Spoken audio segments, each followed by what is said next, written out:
Please like, share, and subscribe. Wishing you happiness and good luck every day. All right, today we're going to talk about a guy who made an absolute fortune by doing the one thing most people are terrified to do, running towards the fire when everyone else is running away. I'm talking about the legendary Sir John Templeton and his, well, let's call it a radical way of finding value where absolutely no one else dared to look. So let's kick things off with his most famous quote, and honestly, it's an idea that just flips everything you think you know about the market right on its head. See, he didn't view the market like some cold, calculating machine. Now, for him, it was more like a giant pendulum of human emotion, constantly swinging back and forth between raw fear and wild greed. And the real secret, he knew the biggest money was made at the absolute extreme ends of that swing, that point of maximum pessimism, where a new bull market gets started, and that moment of pure euphoria, right before it all comes crashing down.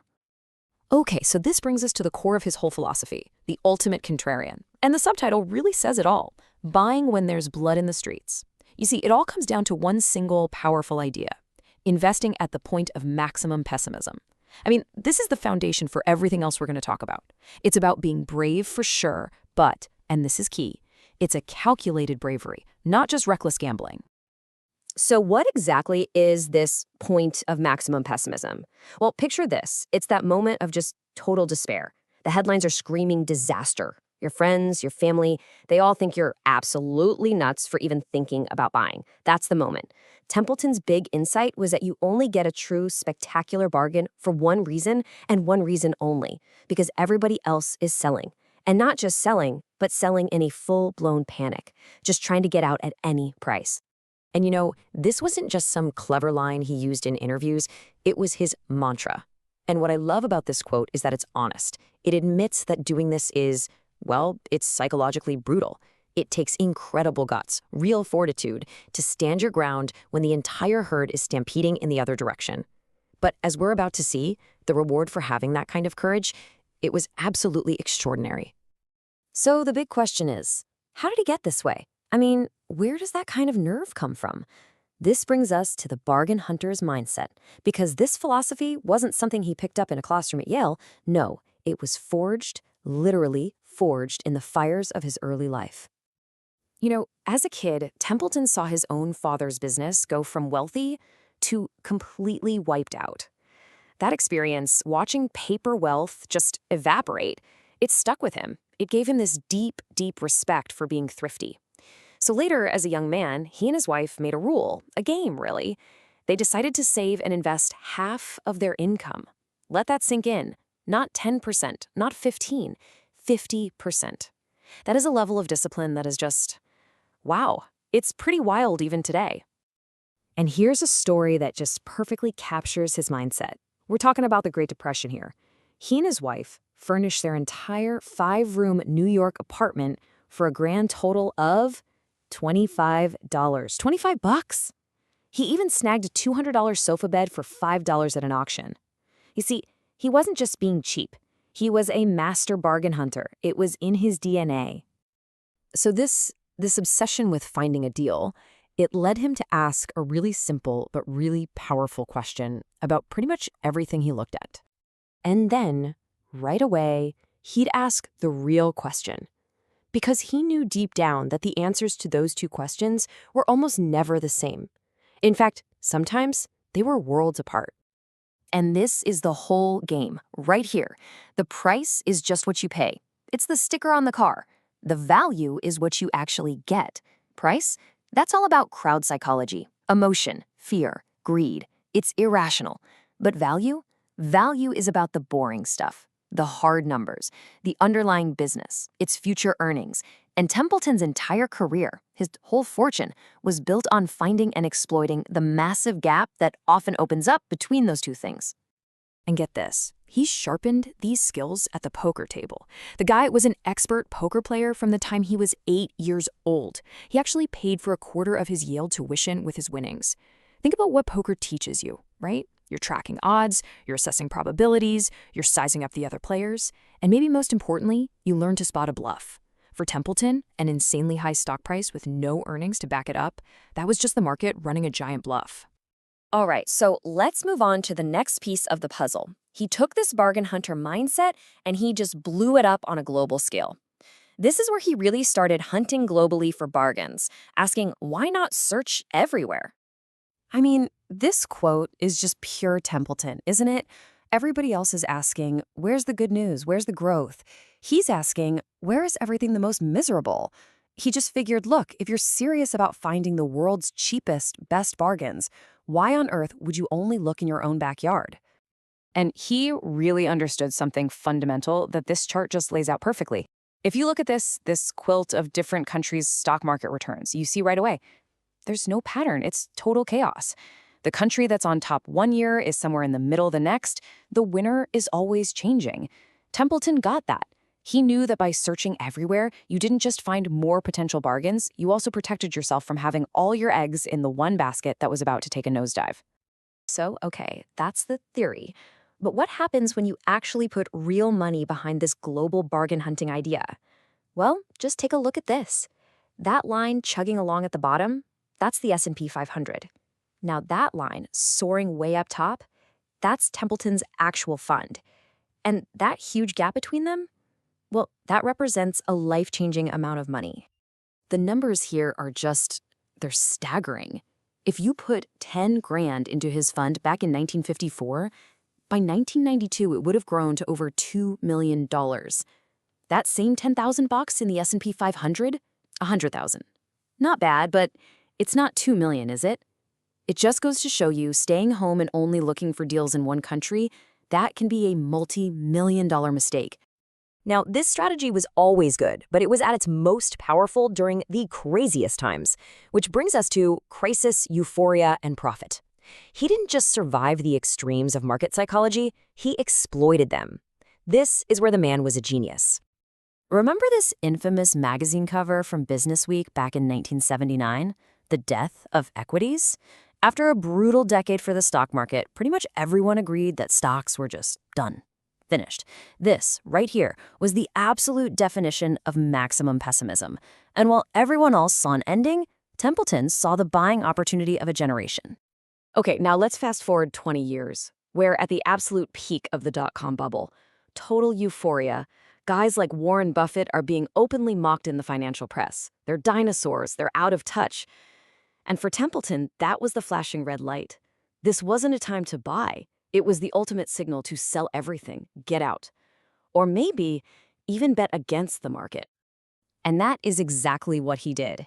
He didn't just sell, he started shorting stocks, which is basically placing a bet that their price is going to go down. And he didn't just short one or two, he shorted 84 different tech companies. But here's the genius part. He timed his bets to hit right when the company insiders, the founders, the early employees, were finally allowed to sell their stock for the first time. He knew they'd cash out, flood the market with shares, and, well, you can see what happened next, a total collapse. And he made a killing. So, when you boil it all down, what's the big lesson here? It's that Templeton's greatest weapon wasn't some complex spreadsheet or a secret algorithm. It was the psychological fortress he built for himself. Which leads us to our final section, Building Your Fortress, and the timeless lessons of the Templeton Way. Look, the most important thing to get is that this stuff isn't magic. Anyone can start building their own fortress. It's about, 1, doing your homework. You gotta understand what you're buying so you have the conviction to hold on when everyone else is panicking. 2, you have to think long-term, 5, 10 years out. Ignore the daily noise. 3, and this is the hardest part, you have to master your own emotions. You need the guts to go against the crowd. And 4, search everywhere. Don't limit yourself. Look for those opportunities in the most miserable corners of the globe. So that really brings us to the final question. And this one's for you. The next time it happens, and it will happen, the next time the headlines are screaming panic and you see the crowd stampeding for the exits, what are you going to do? Are you going to run with them, or are you going to stop, take a breath, and see it the way Templeton did? Not as a crisis, but as the opportunity of a lifetime. All right, today we're going to dig into the origin story of a true investing legend, Sir John Templeton. And what's so fascinating is that his core ideas, the very things that made him a billionaire, weren't forged in some fancy boardroom. Nope, they all started back in a small town in Tennessee during the Great Depression. So let's start with a moment that, honestly, should have derailed his entire life. It's 1931, the Depression is hitting hard, and Templeton's father tells him, "Son, I can't give you another dollar for college." He's at Yale. He called it a tragedy at first, and you can see why, but looking back, he said this crisis, this was his greatest blessing. So what on earth did he mean by that? Well, to understand that, we got to go back to his hometown, Winchester, Tennessee, because it was right there that he learned two incredibly powerful and kind of contradictory lessons from his father, Harvey Sr. And these two lessons would become the foundation for his entire career.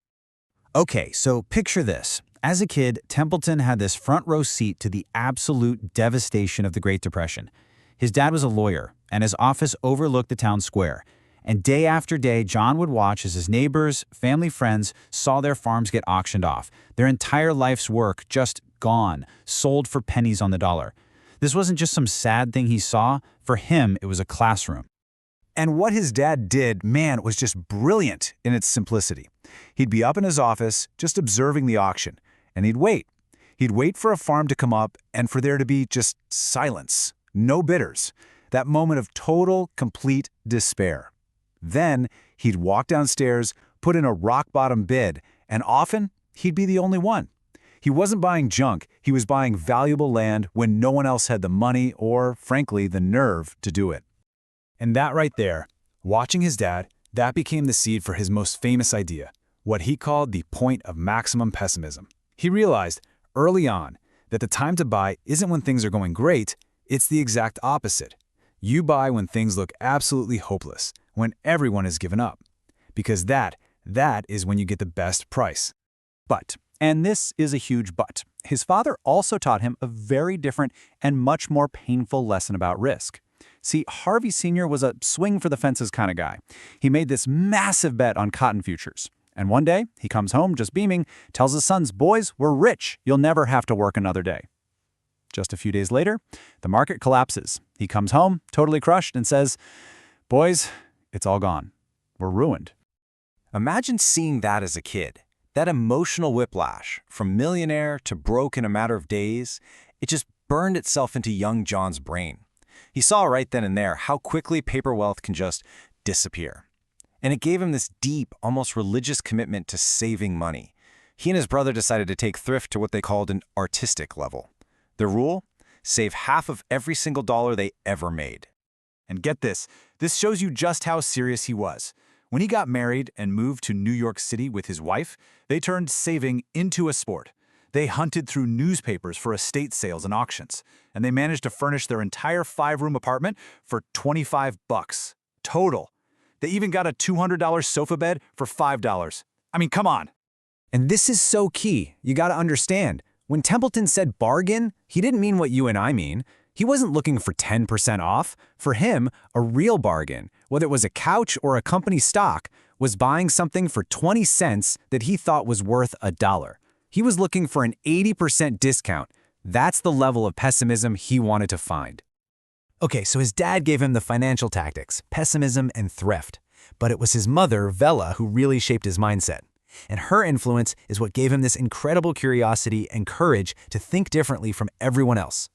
Her approach to parenting was, for that time, completely radical. The boys were never really disciplined. They almost never heard the word no. And if they asked the question, she wouldn't just tell them the answer. Instead, a day or two later, a book about that exact topic would magically appear on the table. She wasn't raising kids to follow orders. She was raising them to find their own answers. And boy, did it work. And this is where it gets kind of wild. When the boys got interested in electricity at ages 11 and 14, what did their mom do? She just gave them the attic, said have at it. So they read every book they could find, built their own lab up there, and eventually figured out how to harness 10,000 volts in the attic. I mean, can you imagine that today? It's incredible. But this is probably my favorite story of his self-reliance. He decides he wants to go to Yale. He looks at the requirements and realizes his high school doesn't offer the advanced math class he needs. So what does he do? He goes to the principal, who says, "Sorry, kid, we don't have a teacher for that and not enough students." Templeton's response? "No problem, I'll teach it." And he did. He recruited 8 friends, and then he taught the class and took it himself, and they all passed. On top of all that, his mom believed the world was a book, and you had to read it. She'd pack the kids in the car for these massive 2-month road trips all over the country. This gave him a global perspective that would later become his secret weapon. Back then, most investors were just focused on U.S. stocks. Templeton? He saw the entire planet as one big marketplace of opportunity. So you've got these core ingredients, right? Thrift, pessimism, and this limitless curiosity. But ideas are one thing. What really matters is being able to use them when the pressure's on, when everyone else is panicking. And this is how he sharpened those ideas into what he called his greatest asset, good judgment. So let's circle back to that big problem. His dad cuts him off from Yale. How in the world does he pay for an Ivy League school during the Great Depression? Well, he got scholarships, he worked odd jobs, sure. But check this out. A full quarter of his tuition money came from his winnings at the poker table. And poker wasn't just about the money. It was the perfect training ground for investing. Think about it. Calculating the odds of drawing a card, that's just like valuing a company. Reading your opponents, figuring out what they're going to do, that's market psychology. And knowing when someone is bluffing, that's exactly the same skill as spotting a hyped-up, overvalued stock. But the ultimate test of his judgment came during this terrifying, classic scene from the Depression. So Templeton had already lost his money in one bank failure. A professor tells him to move his savings to the safest bank in town. He does. And then, a few weeks later, he's walking down the street and he sees this. A huge, panicked mob of people trying to get their money out. It's a bank run. Seriously, just for a second, put yourself there on that sidewalk. This is every penny you have for college. You've already been wiped out once, and all around you is just this sea of fear. Logic has left the building. Emotion is in total control. What's your move? And this is where you see his genius. While everyone else is caught up in the emotional storm, Templeton just observes. He's calm. He notices that the entire mob is crammed in front of the checking accounts window. But the savings account window? Completely empty. So he just calmly walks up to the empty window, asks the teller to transfer all his money from checking to savings, and then immediately withdraws every cent. It was a simple, logical solution that not a single other person in that panicked crowd saw. Okay, so let's put it all together. You've got the farm auctions, the cotton market disaster, that crazy attic laboratory, the poker nights, the bank run. How does all of this stuff come together to form one single coherent philosophy? It all boils down to this one powerful, counterintuitive idea. He realized that everyone is always looking for the good news. But that's the wrong place to look for real opportunity. The true bargains, the life-changing investments, are always found where no one else is looking, where the outlook is just absolutely miserable. And that's really the heart of it all. This is the big takeaway from his entire life. Being a great investor isn't about having the most complex spreadsheets or being the smartest analyst. It's about having the emotional strength, the fortitude, as he called it, to stand apart from the crowd, to buy when everyone else is panic selling, and to sell when everyone else is greedily buying. And so that really leaves us with one final thought. Templeton's true genius wasn't just coming up with this idea, it was having the discipline to apply it consistently for decades. So the question for us today is, if you were to use that same logic right now, where would you start looking? What industries, what countries, what assets have the most miserable outlooks? Because if Templeton's right, that's exactly where the greatest unseen opportunities are hiding. All right, let's dive into one of the most gutsy and frankly brilliant investment trades in all of history. This is a story that was forged in the fires of global war and economic despair, and it's a true masterclass in how to see a massive opportunity where literally everyone else just saw total ruin. Let's get right into it. This quote right here, this is the key that unlocks everything we're going to talk about today. It's the core philosophy from the man himself, Sir John Templeton. And the idea is simple. The absolute best time to buy is when everyone, and I mean everyone, is convinced it's the absolute worst time. Keep that thought front and center as we go. So here's our roadmap for today. First, we'll unpack this idea of maximum pessimism. Then we'll get into the crucial difference between price and value. After that, we dive headfirst into Templeton's legendary bet. We'll use a simple lemonade stand test to really understand the psychology at play, see the mind-blowing results in a lesson in railroads, and we'll wrap it all up with why volatility should be your friend, not your enemy. To really get the genius of this trade, you first have to feel the fear. You have to put yourself back in 1939. The world was, no exaggeration, on a razor's edge. I mean, just look at this chart. This is pure chaos.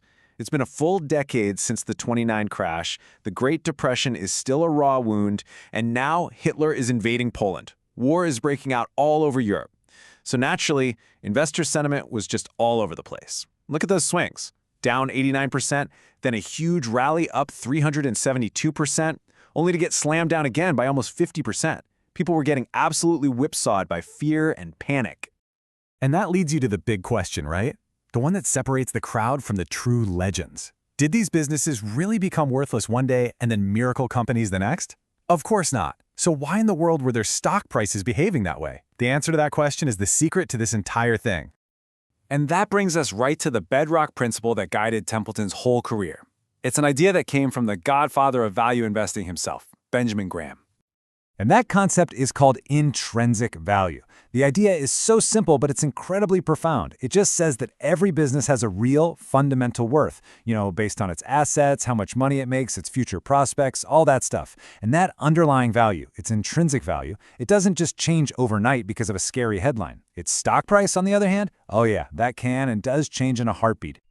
This chart just shows it perfectly. That solid line, that's the company's actual value, just chugging along, growing steadily over time. But that dotted line, that's the stock price. It's a total emotional wreck, lurching up and down based on fear and greed.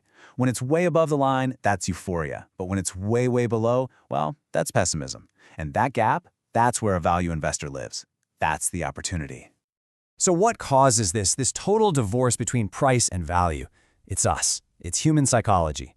We follow the herd. We panic when everyone else is selling. We get greedy when everyone else is buying. We get swept up in the story of the day. The main thing to get is that these wild price swings are driven by emotion, not by some fundamental change in the actual business.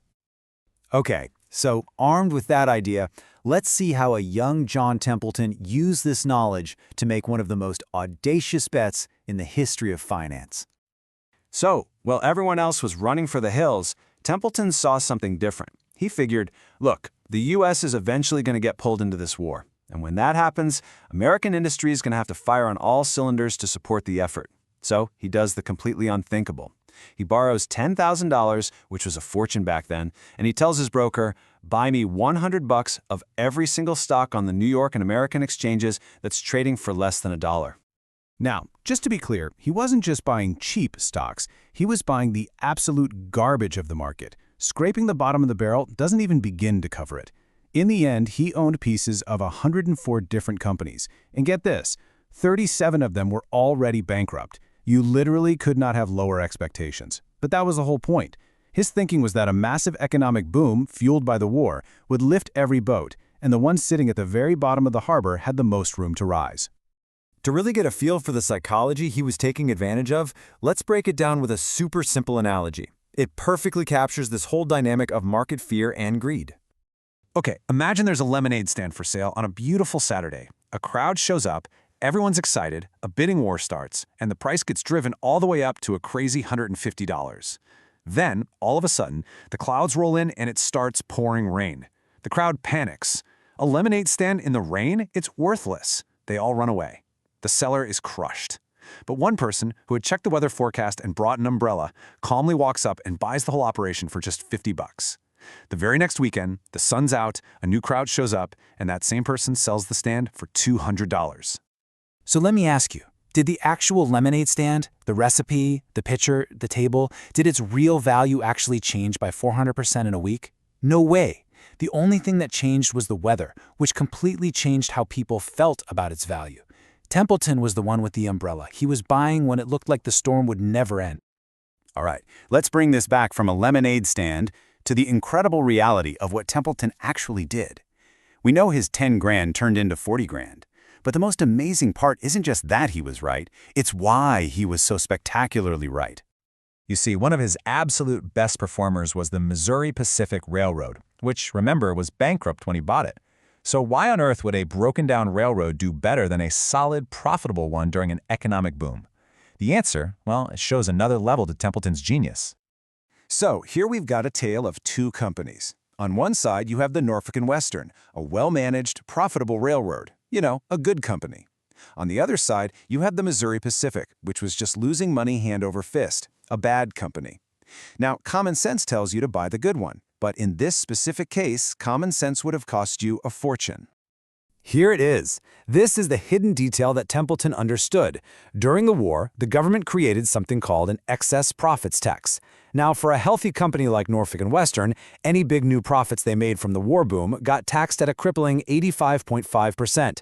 But for a struggling company like Missouri Pacific, which had years and years of losses on its books, its new profits weren't excess, they were just playing catch-up, and they paid way, way less in taxes. And the results of that little tax rule was just unbelievable. This table here compares the 5-year stock returns for a group of these marginal money-losing companies, the ones Templeton bought, against a group of well-run profitable ones. The difference is just off the charts. I mean, the numbers really say it all, don't they? The basket of bad companies returned, on average, over 1,000%. The basket of good companies? A measly 11%. That's almost 100 times better. By going to the darkest, most pessimistic corner of the market, Templeton not only found the absolute cheapest stocks, but he also found the ones that had a hidden structural advantage that was about to pay off in an explosive way. So let's tie this all together. What is the timeless lesson here that's just as important today as it was all the way back in 1939? You know, most people think investing is about finding the next big thing, right? The industry with the rosiest future, the company everyone's buzzing about. But Templeton said that is exactly the wrong way to look at it. Because by the time the outlook is good, it's already in the price. The bargain is long gone. The right question, he said, is where is the outlook the most miserable? Because that's where fear has hammered down prices. That's where pessimism has created a giant chasm between the price of a thing and its real value. And that is where you find the point of maximum pessimism, which, if you're a true bargain hunter, is actually the point of maximum opportunity. All right, let's dive into the mind of a true investing legend, Sir John Templeton. Today, we're going to unpack his powerful philosophy for building wealth over the long haul. And what you're going to find is that it's all built on a single brilliant idea that most of us just completely overlook, an idea that he simply called common sense. And there it is, right there. With that one simple question, he lays out his entire game plan. I mean, think about it. If you're looking for the absolute best deal on something, why would you limit yourself to just one store? It sounds so obvious when you hear it like that, but believe me, it's a massive departure from how most people invest their money. So this brings us to what we could call the home field disadvantage. It's this natural human pull to just stick with what we know, what's familiar. Now today, investing around the world is pretty common. But you gotta remember, when Templeton launched his first fund way back in 1954, this idea was, well, it was completely out there. And look, this instinct isn't dumb, it's totally human. We're comfortable with the companies we see every day, the brands in our fridge, the economy we hear about on the news. But that comfort has a price tag. And as you're about to see, that price can be absolutely enormous. So, our guide on this journey is Sir John himself. People called him the Dean of Global Investing for a reason. He wasn't just another guy picking stocks. He was a true pioneer. He looked at a map of the world, and he didn't see a bunch of separate, risky countries. No, he saw one giant global marketplace, just full of incredible bargains if you just knew how to look. So let's get into the first pillar of his logic. And it is, once again, beautifully simple. If you want to find the absolute best deals, you have to shop at the biggest store. It's not about being fancy or exotic. It's just about giving yourself the most possible options. And the scale of this is just staggering. Just look at that number. If you only invest in the US, you're basically fishing in a pond that has about 3,000 fish in it. But the second you decide to fish globally, that pond turns into an ocean with 20,000 fish. Your chances of catching a real prize winner just went through the roof. And this is where the genius really kicks in. Templeton understood that human emotion isn't spread evenly across the globe. So while investors in one country might be euphoric and bidding prices up to the moon, investors in another country might be panicking, gripped by fear, and selling everything on the cheap. That difference, that asymmetry, well, that's a bargain hunter's paradise. Now, finding more bargains is huge, but going global has another benefit that's just as critical, and that is diversification. Think of it as your ultimate defense against the one single thing that every investor has to deal with, being wrong. It's your portfolio's seatbelt for the unpredictable road ahead. You just gotta love this quote. It's so simple and so true. I mean, let me ask you, are you right 100% of the time? Yeah, me neither. And that's exactly his point. Diversification is just admitting you don't have a crystal ball. And that simple act of humility is the secret to building a portfolio that can actually survive the future. All right, pop quiz. Which country's market is going to be the #1 performer next year? The US? China? Maybe some small emerging market nobody's heard of. The truth is, it's a total guessing game, and trying to guess right consistently is a recipe for disaster. And if you need proof, here it is. This chart is often called the periodic table of investment returns, and what it shows is pure, unadulterated chaos.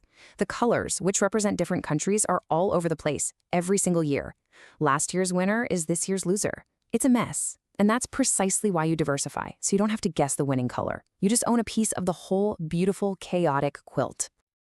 Okay, so the theory is solid. It makes perfect sense. But here's the billion-dollar question. Did it actually work? Let's stop talking theory and look at the cold, hard proof of how this played out with real money over decades. All right, now this is the chart that should make you sit up straight. So if you put $10,000 in the S&P 500 back in 1954, by 1992 you'd have about 100 grand. Not too shabby, right? But if you'd put that same $10,000 in the Templeton Growth Fund, which was busy searching the whole world for bargains, it would have grown to over $2 million. It's not even in the same league. Let's just put a number on that. We're talking about an opportunity cost, the money left on the table, of nearly $2 million. That's the price you paid for sticking to your home market. It really makes you rethink what playing it safe actually means, doesn't it? Now, you might be thinking, okay, I get it, I'll just buy a global index fund. But hold on, because that's only half the story. Templeton's secret wasn't just being global, it was being a global bargain hunter. Look here, he didn't just beat the US market. He also crushed a broad world index. Just buying the whole world got you to 50 grand.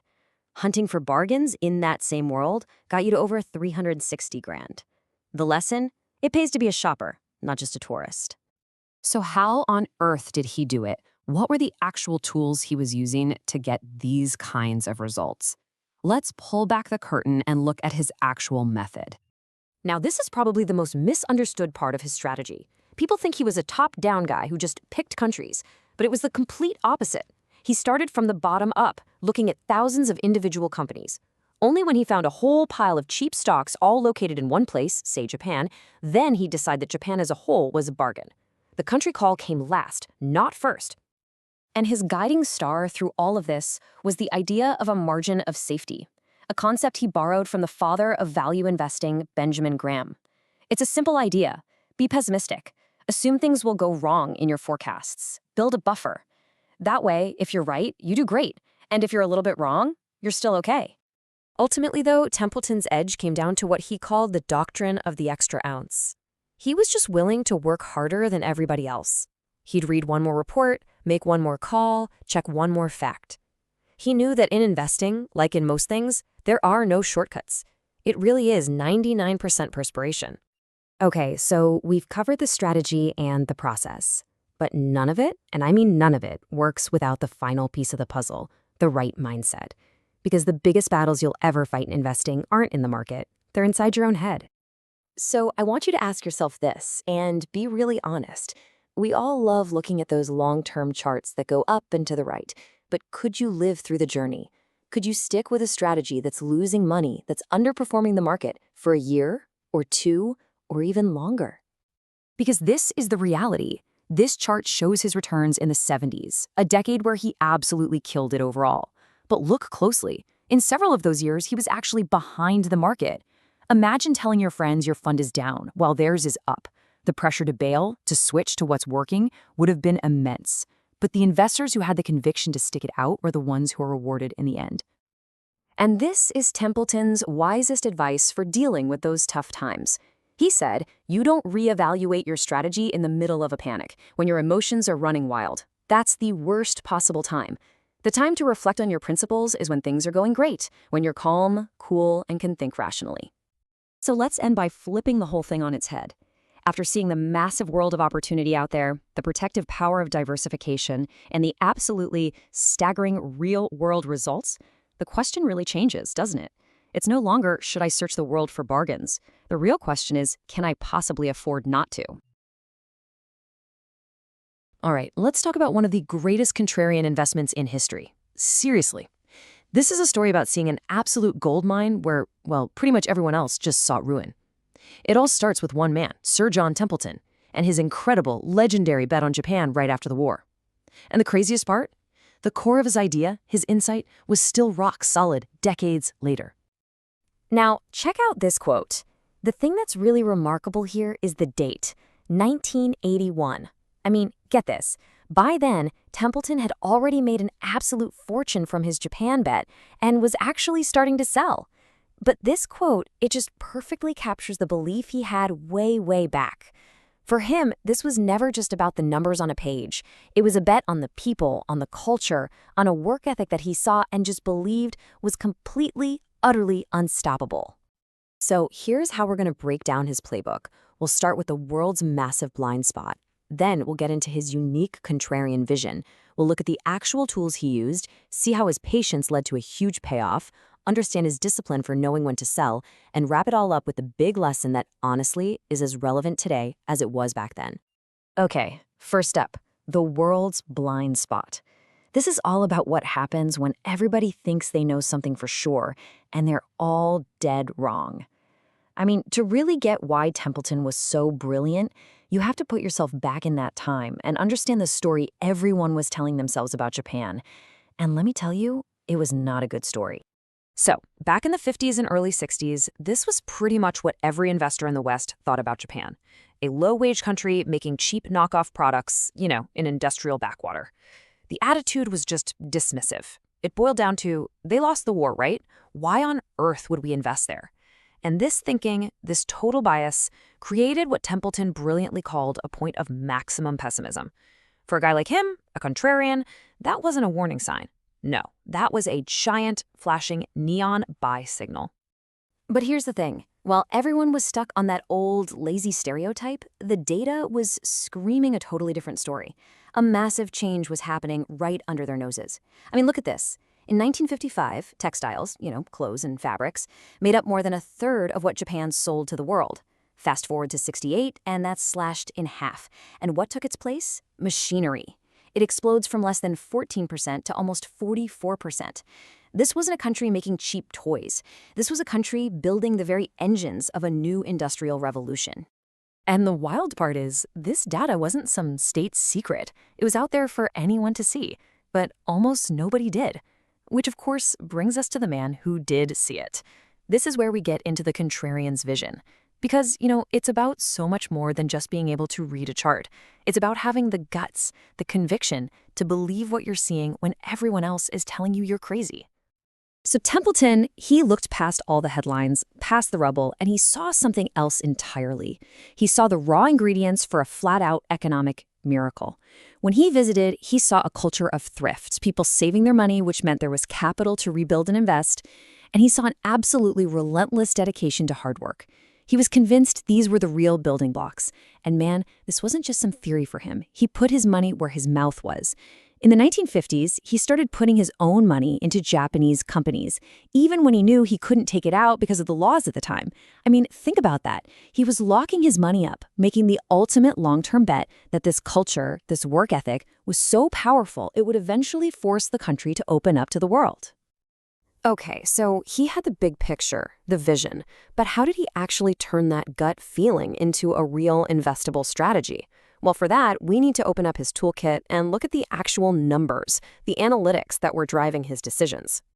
So, in the early 60s, Japan finally starts to open up its markets, and Templeton is ready to pounce. And the opportunity he sees is it's staggering. Look at this.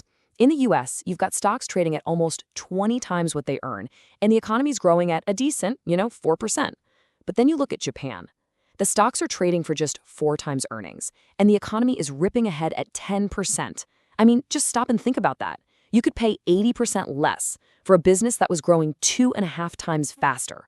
It was completely illogical, a huge gaping disconnect in the market, just sitting there.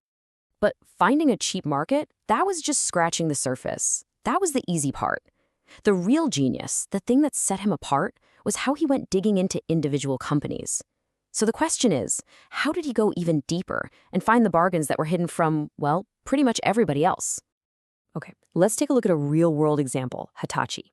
Now, if you just looked at the official numbers, Hitachi was trading at a PE of 16. That's fine. It's not terrible, but it's not a screaming deal either. But Templeton, he did the homework that no one else was willing to do. He dug in and realized that because of some weird Japanese accounting rules, all the money being made by Hitachi's smaller companies, its subsidiaries, just wasn't being counted in the main number. He knew that if you own a share of the parent company, you own all those little companies too. So he did the math himself, added up all those hidden earnings, and bam, he found the real PE wasn't 16 at all. It was only 6. And that right there is his whole method in a nutshell, finding incredible value that was hidden by complicated rules that just scared everyone else away. All right, another really important tool he used was all about understanding the link between a company's price and its growth. He used a really smart, simple metric for this called the PEG ratio. All it does is take the PE ratio and compare it to how fast the company is expected to grow. It's designed to answer one really important question. Am I getting a good deal on this company's future growth, or am I overpaying? And he used this to do some absolutely brilliant comparison shopping. So check this out. He's looking at a Japanese supermarket, Ito-Yokado, and its American equivalent Safeway. Now, on the surface, Safeway looks cheaper, right? A PE of 8 versus 10 for Ito-Yokado. A lazy analyst stops right there and buys Safeway, but not Templeton. He looked at the growth. He figured Ito-Yokado could grow at a blistering 30% a year. That gives it a PEG ratio of just 0.3. Safeway? It was only growing at 15% for a PEG of 0.5. So even though its PE was higher, Ito-Yokado was without a doubt the better bargain. You were paying way, way less for its incredible growth. So, Templeton had found his bargains, he'd done all the math, and he'd invested heavily. But now came what is honestly the hardest part of being a contrarian investor. You have to be patient. You have to just wait for the rest of the world to finally see what you've known all along. Templeton himself had this fantastic way of describing what was happening. He said the economic shift in Japan was like a massive tidal wave set off by a deep-sea earthquake. But for years, that wave was just traveling silently, deep under the ocean's surface. And all the ships on top, the other investors, they had absolutely no idea what was coming. And man, was that invisible wave building up some serious power. Just look at this. All through the 1960s, Japan's economy was growing at an average of 10.5% every single year. That consistently blew the U.S. growth rate out of the water. The raw economic power was just undeniable. But the stock market, still asleep. And Templeton, he was just sitting there, patiently waiting. And then, in 1968, that tidal wave finally hit the shore. Suddenly, it was like the whole world woke up at once. Foreign money started pouring into Japanese stocks. I mean, it didn't just increase, it exploded by more than 370% in 1 year. The crowd was finally rushing in the door, and who was already there holding a welcome sign? John Templeton. And this, well, this is the result, the payoff. Check out this headline from the New York Times. It's 1969. The stock market overall is actually down for the year. And the Templeton Growth Fund? It's the #1 performing mutual fund in the entire world. It jumped all the way from number 19 to number 1. All those years of being a contrarian, of being patient, it was all proven right, spectacularly, for the whole world to see. But buying low is only half the game. Anyone can get lucky and buy something cheap. The true mark of a great investor is knowing when to get out. And that brings us to our next part, knowing when to exit. It's all about the discipline to sell. And Templeton had a brilliantly simple, almost robotic rule for this. He called it his 50% rule. He would only ever sell a stock if and only if he found a new stock to buy that he calculated was at least 50% cheaper, 50% more of a bargain. This rule did something amazing. It took all the emotion out of it. It stopped him from falling in love with his winning stocks. The focus was never on what he owned. It was always on finding the next great deal. And as the rest of the world finally discovered Japan and piled in, exactly what you'd expect to happen happened. All the bargains vanished. This chart of the market's PE ratio tells you everything you need to know. Remember those single-digit PEs back in the 60s? Well, by the late 80s, the market PE had screamed past 60. Japan went from being the best bargain on the planet to the most expensive, overcrowded party in the world. And for Templeton, that was the signal. it was time to go home. And this chart shows you exactly why he left, using that PG ratio we talked about. Back in 1969, the market's PG was a tiny 0.29. That's a great deal. You're paying very little for very fast growth. But flash forward 10 years, prices had skyrocketed, and that incredible growth was starting to slow down. The PG ratio had ballooned to over 2. People were now paying way, way more for less growth. It was the complete opposite of the bargain he'd found a decade earlier. So after all that, what's the big takeaway from this incredible story? Let's wrap it all up and distill it down to the timeless lesson from this visionary's playbook. Because at the end of the day, this story isn't really just about Japan in the 1960s. It's about a timeless way of thinking. It's about having the courage to ignore the crowd, the diligence to do your own homework, the patience to see it through, and the discipline to know when the party's over and it's time to leave. And that leaves all of us with a really big question to think about. What is today's Japan? Where's that next massive opportunity that's hidden in plain sight, that everyone else is just dismissing out of hand? Today, we're diving into a moment in history when the entire financial world wrote off the stock market for dead. But was it really the end? Or was the so-called death of equities actually the signal for the greatest buying opportunity in a generation? Let's get into it. I want you to just imagine picking up a major financial magazine, the equivalent of a Bloomberg or Wall Street Journal today, and seeing this on the cover.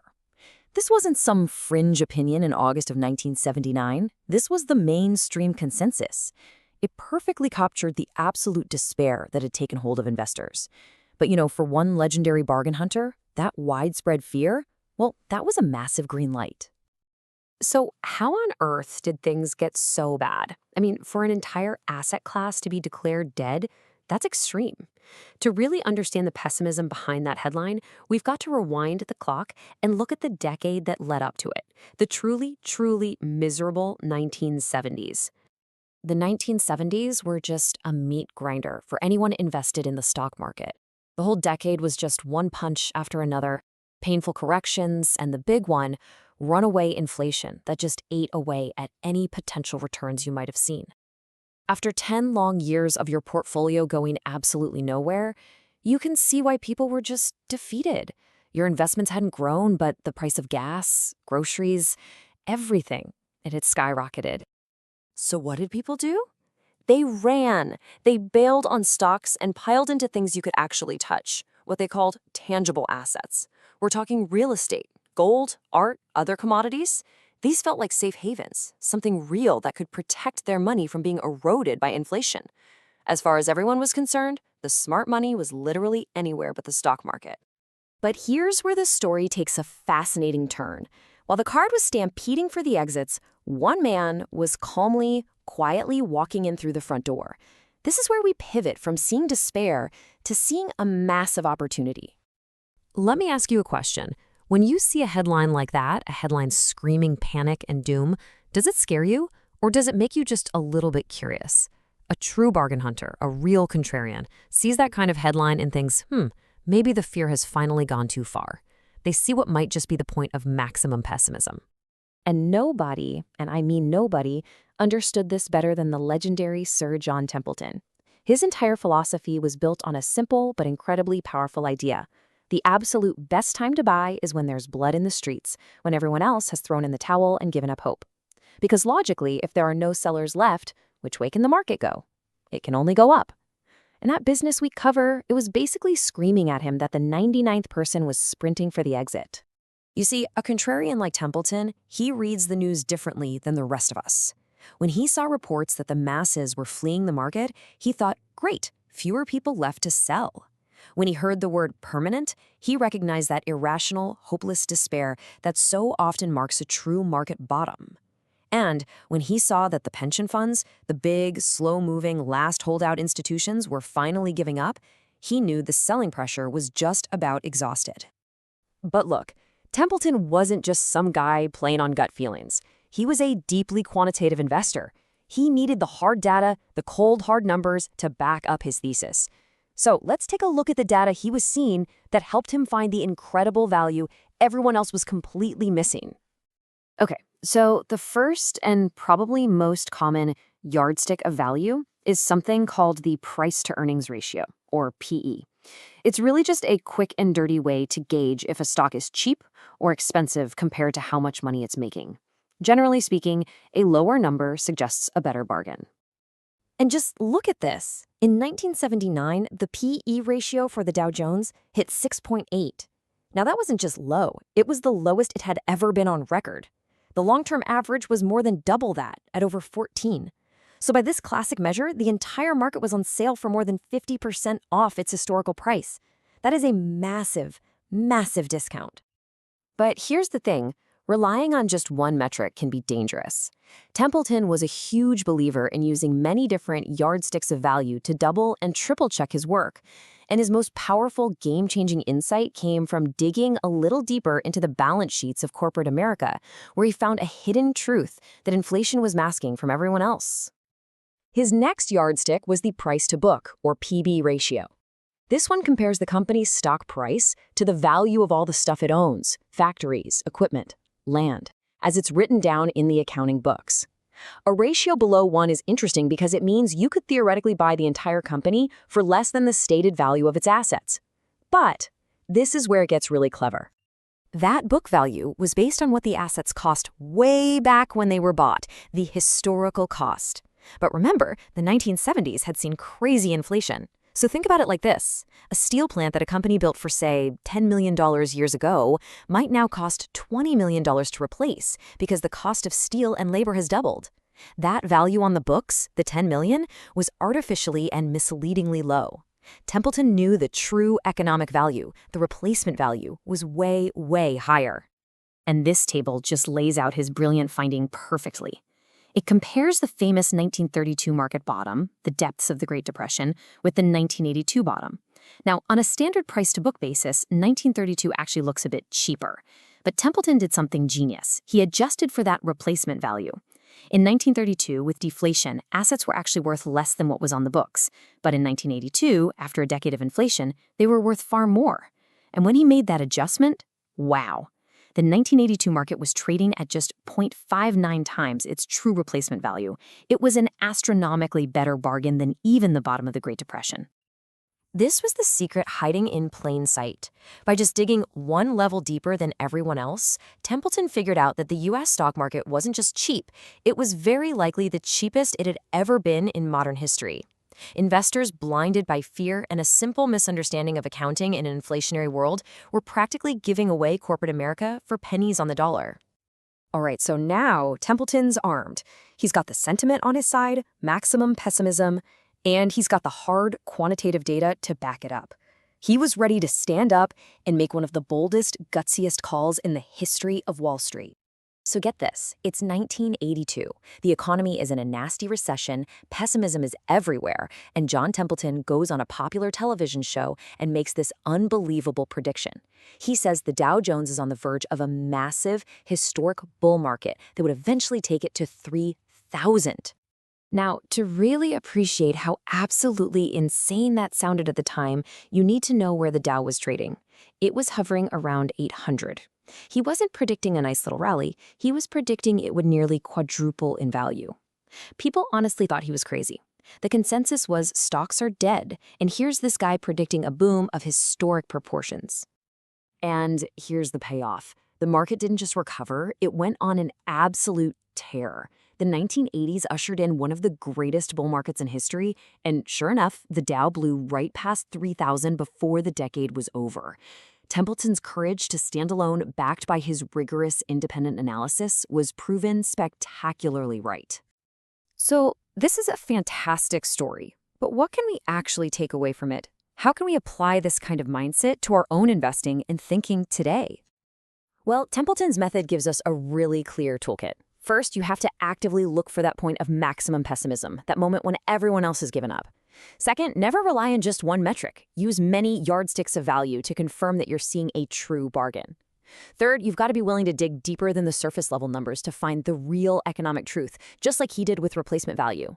Fourth, you have to learn to trust your own quantitative reasoning over scary headlines and popular opinion.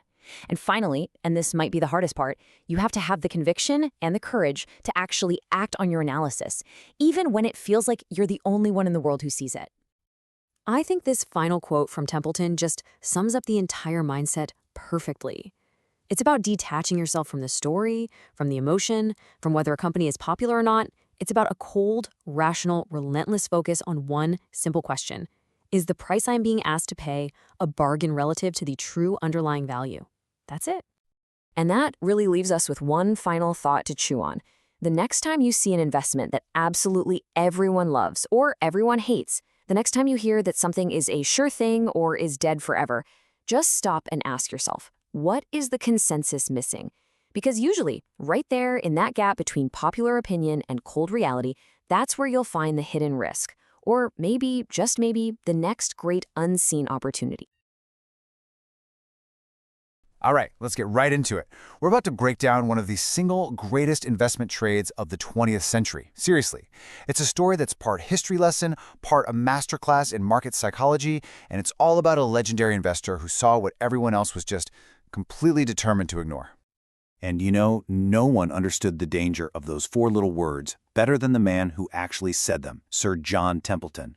This quote, it isn't just some catchy phrase for a poster. It was the absolute bedrock of a strategy that let him see the dot-com bubble for exactly what it was, long before the music stopped. So, picture this. It's 1999. The NASDAQ is just screaming skyward. Every company is adding .com to its name. A young guy, fresh out of college and brand new to finance, is sitting down for lunch in the Bahamas with his great-uncle. And his great-uncle just happens to be the investing legend, Sir John Templeton. The whole world is buzzing about this new economy. So what do you ask a titan of investing at the absolute peak of a tech frenzy? The young man just blurts it out. Uncle John, have you been buying any technology stocks? You know, he's probably hoping for a hot stock tip, right? A simple yes or a no. But instead, Templeton just smiles, puts down his drink, and says, "Let me tell you a story." And this, right here, is where the real lesson begins. Templeton didn't start talking about PE ratios or cash flow statements. No. He looked backward, way back, deep into the history of markets, to explain what was happening right then. He knew that if you wanted to understand 1999, you first had to understand what happened way back in 1630. So he starts telling stories recounting centuries of financial bubbles. He talks about the insane prices people paid for tulip bulbs in 17th century Holland, the South Sea Company craze in England, the boom and then the brutal bust of the first automobile and radio companies in America. The point he was making was crystal clear. What was happening with internet stocks, it wasn't new, not at all. It was just the latest chapter in a very, very old book. Templeton had figured out that the same script plays out every single time. It always starts with some real innovation, electricity, cars, the internet. But then the public's imagination just runs absolutely wild. People make these insane projections, a new age gets declared, and anyone who dares to express a little doubt is called a dinosaur. And as people get rich, at least on paper, and start spending that money, the con artists and hucksters crawl out of the woodwork to take advantage of all that greed. This just illustrates the point perfectly. I mean, look at the language here, separated by almost 90 years. In 1912, you have the New York Times saying it's inconceivable that demand for cars could ever slow down. Then, flash forward to 1999, and Wired magazine is quoting experts predicting a million-fold increase in internet traffic. It's the exact same unbridled, straight-line optimism. The technology is different, but the hype sounds identical. And what happens if you try to be the voice of reason? Well, you get steamrolled.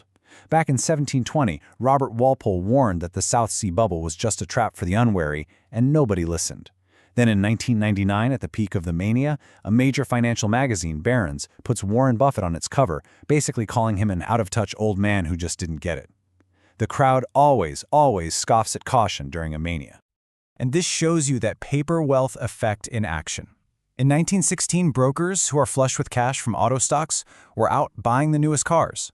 Okay, fast forward to 1999, and a fourth-grade teacher who became a day trader is using her IPO winnings to take the family to Maui. The toys get a little different, but the behavior, spending profits that only exist on a screen, it's exactly the same. Okay, so after laying out this centuries-old pattern of human behavior, Templeton was watching the dot-com bubble inflate with a totally different set of eyes. He wasn't seeing a new economy. He was seeing the same old psychology, just supercharged by the speed of the internet. And he started to formulate a plan. I mean, just take a second and let this chart sink in. A normal PE ratio, historically, is maybe around 15 or 20. That means you pay $15 for $1 of a company's earnings. By the end of 1999, the average PE for the NASDAQ was over 150. 150! This wasn't investing anymore, it was pure fantasy. Prices were completely unmoored from any kind of business reality.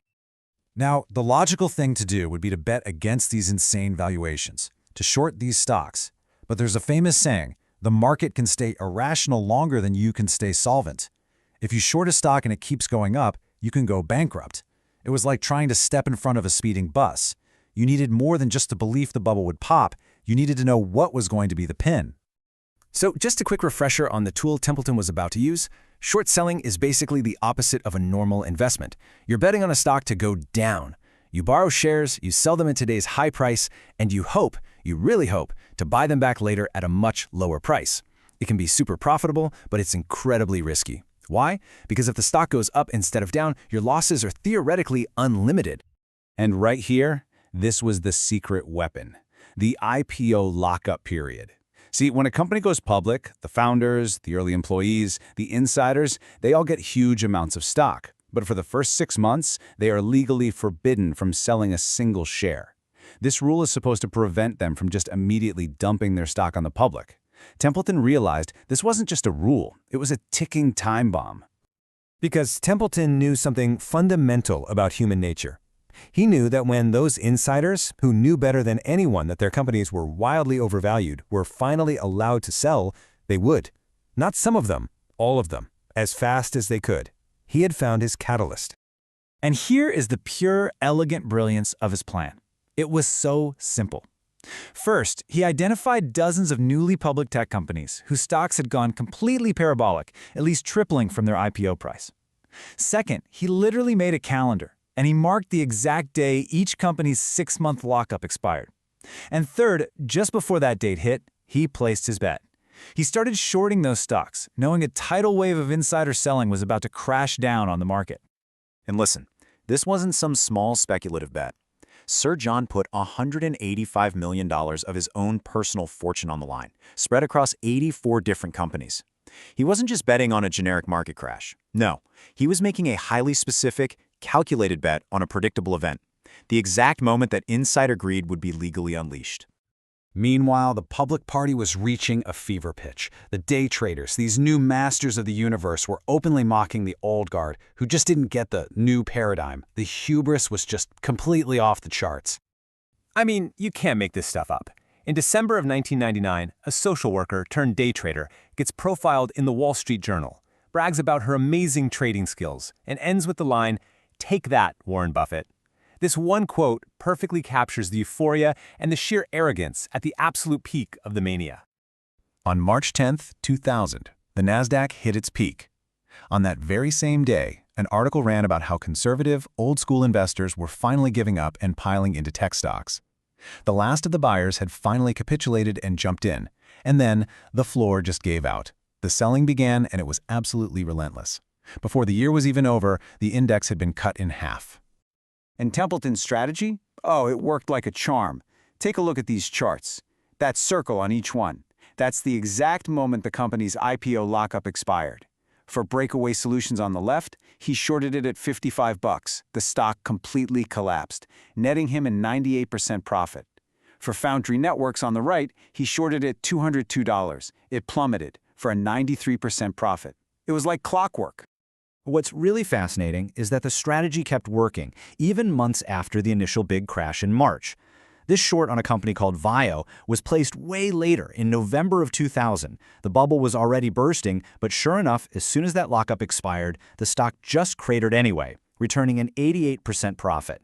It just proved that the path from euphoria back down to reality is a long and painful one.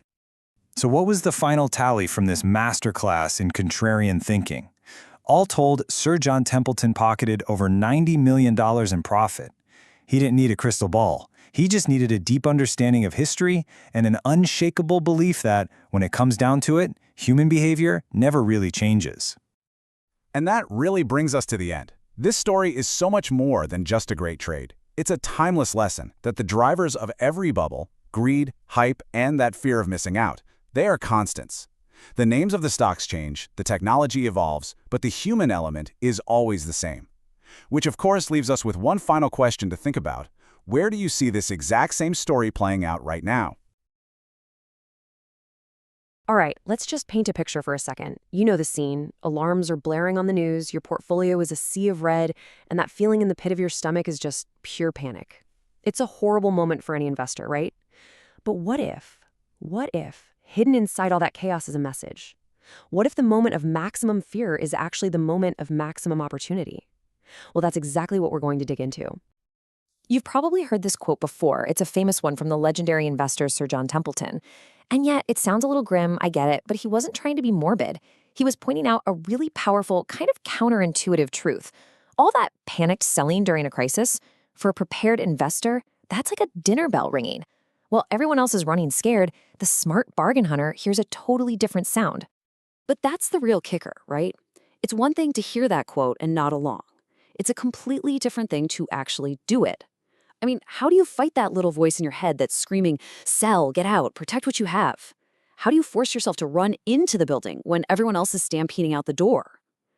That's the puzzle we're going to solve. So, to figure out how to act, we first have to understand what we're even looking for. For a master bargain hunter like Templeton, a market crisis isn't some scary, unknown event. No, it's basically the perfect storm. It's when all the conditions you need for finding incredible deals get concentrated into one short, intense period. A crisis really serves up a perfect trifecta of opportunity. First, you get insane volatility. Prices aren't just falling, they're swinging around like crazy. And that creates huge gaps between a stock's price and what the company is actually worth. Second, you get widespread misconception. Fear just takes over, and people start making decisions based on pure emotion, not logic. And then third, you hit this point of maximum pessimism, where pretty much everyone agrees that things can't possibly get any worse. You put those three things together, and well, that's the bargain hunter's paradise. And here's the most important thing to get. Panicked selling is the absolute peak of that misconception. People aren't dumping their stocks because they've carefully looked at the spreadsheets and decided a company's future is bleak. Nope. They're selling because they're terrified. Their fear gets blown way out of proportion, and their reaction, selling at any price they can get, is just as extreme. And that, right there, is where the opportunity is born. Okay, so theory is one thing, but a good story makes it all click. So let's look at a really simple but incredibly powerful example of how a single decision made right in the middle of a crisis can totally change an investor's life. Let me introduce you to Mr. Steady and Mrs. Wise. So let's set the scene. The date is October 19th, 1987. We all know it now as Black Monday.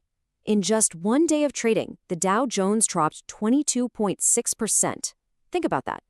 To this day, it's the biggest one-day crash in stock market history. You can just imagine the panic in the air. So here's the setup. Both Mr. Steady and Miss Wise are ready to put $100,000 into a great, solid company, General Electric. Mr. Steady, being a responsible guy, puts his order in on Friday, October 16th, right before the storm hit. Miss Wise, however, decided to buy on Monday. Their timing was off by just one business day, but oh boy, what a day it was. So what happened on that Monday? Well, while Mr. Steady was probably watching in horror as his new investment instantly lost a huge chunk of its value, Miss Wise saw a fire sale. She tried calling her broker, but he wasn't picking up.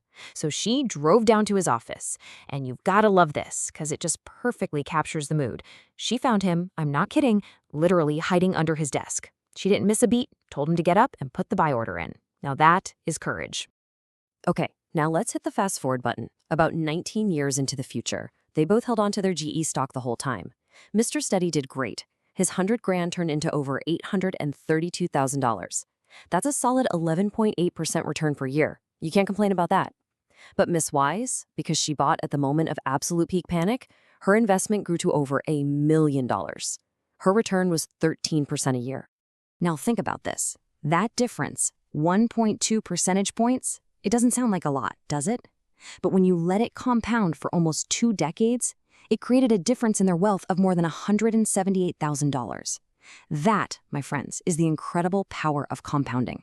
And it just goes to show you how one brave decision during a panic can put you in a completely different league. Okay, so we've got the philosophy, we've got the story, But how do you actually become Ms. Wise and not her terrified broker? Let's get practical. Let's build a playbook.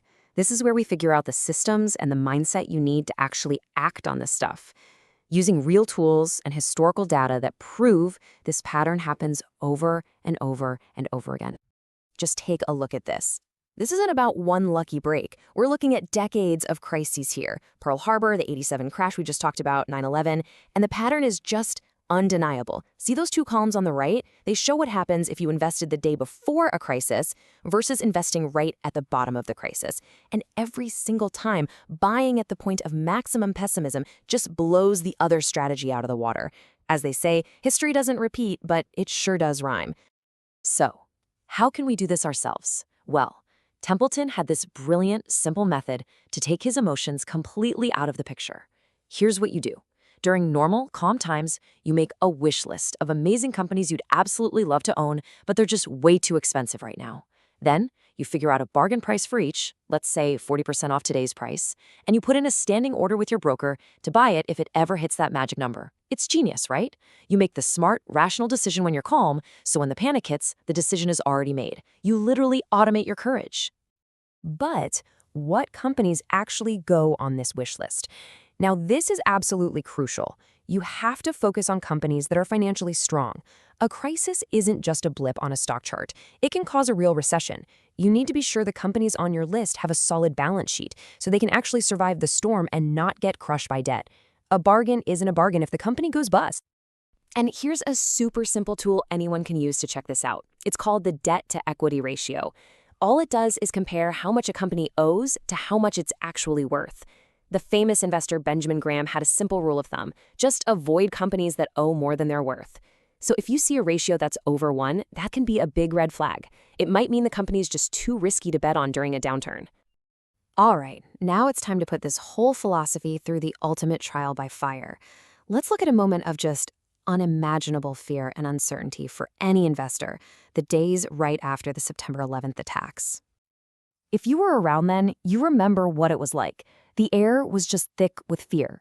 The stock market was closed for days, and when it was getting ready to reopen, the experts on TV, the headlines in the papers, they were all predicting absolute doom.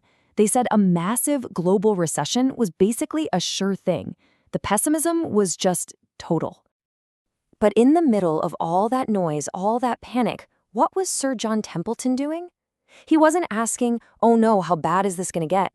He asked a simple, focused, and completely contrarian question. Where is the outlook the absolute worst? He was actively hunting for the epicenter of the pessimism because he knew that's where he'd find the biggest bargains. And the answer couldn't have been more obvious: the airline industry. I mean, the airspace was shut down, planes were sitting on the tarmac, and a whole new fear of flying was sweeping the globe. These companies were losing hundreds of millions of dollars a day. The CEO of Continental Airlines actually said, "We are all going to be bankrupt before the end of the year." You just can't get more pessimistic than that. Templeton made a bet. He figured the U.S. government wouldn't let its entire airline industry just vanish. So he put in his standing orders to buy airline stocks if they dropped 50% when the market reopened. And one of the stocks he snapped up was American Airlines. As you can see, his courage paid off big time. In just 6 months, that stock was up 61%. And remember Continental, the company whose own CEO was predicting bankruptcy? Templeton bought that too. And the result was even more amazing: a staggering 72% gain in 6 short months. This is what happens when you have a plan and you execute it when fear is at an absolute fever pitch. And finally, U.S. Airways. Even the smallest gainer of the bunch was still a fantastic 24% return in half a year. I mean, this case study is the ultimate proof in the pudding. The strategy works even during one of the darkest, most uncertain moments in modern history. So we've walked through the philosophy, we've seen the stories, and we've gone through the practical playbook. We've seen how these moments of intense crisis really do create these incredible opportunities, but only for those who are ready for them. So the last question isn't really about Sir John Templeton or Ms. Wise. It's about you. Because let's be real, another crisis is coming. It's not a question of if, it's only a question of when. History guarantees it. And when it comes, the news is going to scream panic, the crowd is going to run for the exits, and yes, there will be blood in the streets. So the question I want to leave you with is this. When that day comes, are you going to be the one hiding under the desk? Or are you going to be the one with your wish list ready to buy? How will you respond?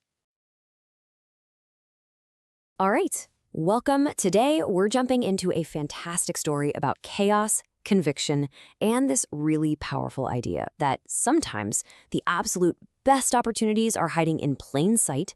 They're just disguised as really, really bad news. You've probably heard that famous line from Mark Twain, "History doesn't repeat itself, but it does rhyme." Well, that one idea is the key to unlocking one of the most brilliant investment moves of the entire 20th century.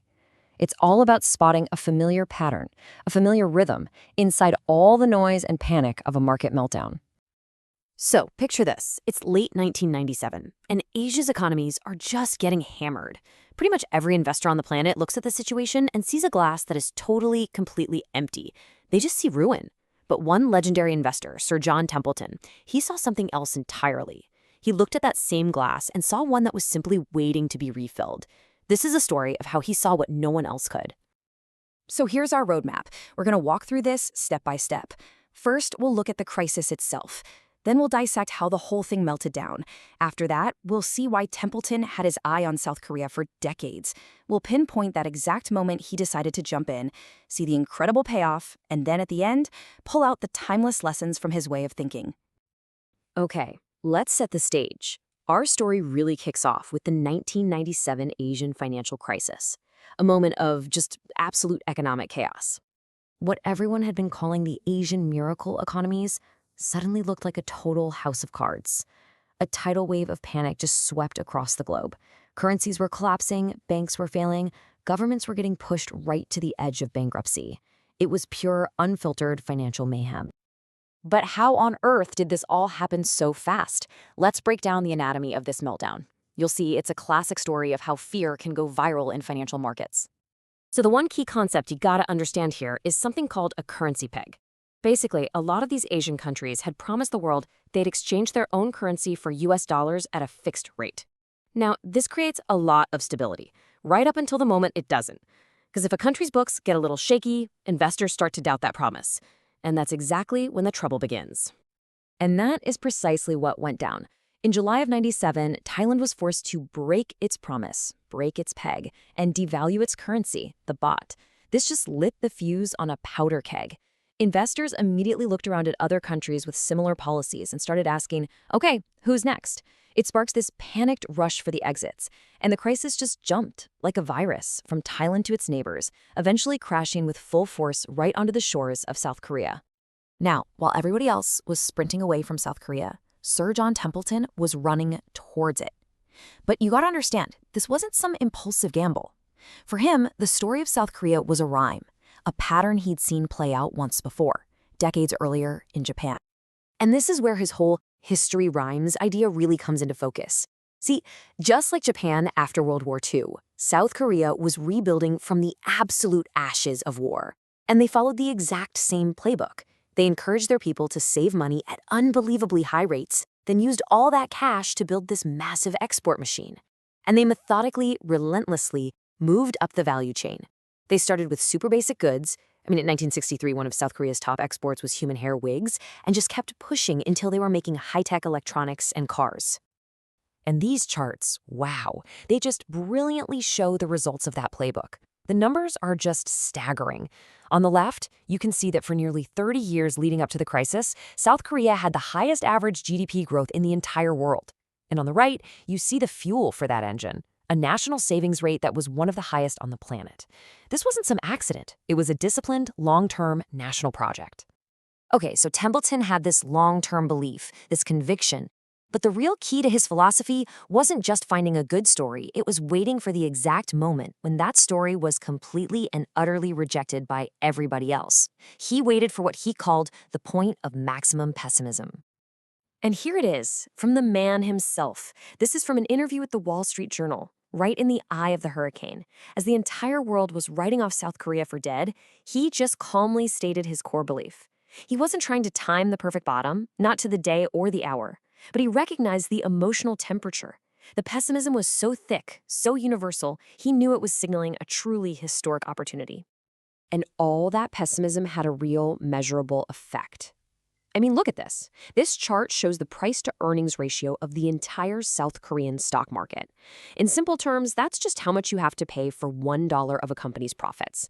And you can see it just falls off a cliff, dropping from over 20 to under 10 in just a few months.